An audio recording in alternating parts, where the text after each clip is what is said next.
இஸ்ரேலில் இருந்து ஹமாஸால் பிடித்து செல்லப்பட்ட பிணை கைதிகளை மீட்க கட்டார் மத்தியஸ்தத்தின் கீழ் புதிய பேச்சுவார்த்தைகள் நடந்து வருவதாக இஸ்ரேலிய பிரதமர் பெஞ்சமின் நெதன்யாகு தெரிவித்துள்ளார். மொசாத் தலைவர் டேவிட் பர்னியா மற்றும் கட்டார் பிரதமர் ஷேக் முகமது பின் அப்துல் ரஹ்மான் அல்தானி ஆகியோருக்கிடையே ஐரோப்பாவில் சந்திப்பு நடந்த நிலையில் பேச்சுவார்த்தை குழுவிற்கு அறிவுறுத்தல்களை வழங்கியதை நெதன்யாகு உறுதியளித்தார். இருப்பினும் பேச்சுவார்த்தை விவரங்களை அவர் வெளியிட மறுத்துவிட்டார்.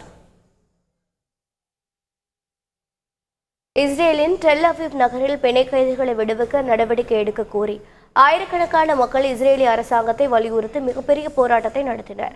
3 பிணை கைதிகளை தவறுதலாக இஸ்ரேல் படைகள் சுட்டுக் கொன்ற சம்பவம் பெரும் சர்ச்சையை ஏற்படுத்தியது. இந்நிலையில் மீதமுள்ள பிணை கைதிகளை அரசு விரைந்து மீட்க வேண்டும் என போராட்டக்காரர்கள் வலியுறுத்தினர்.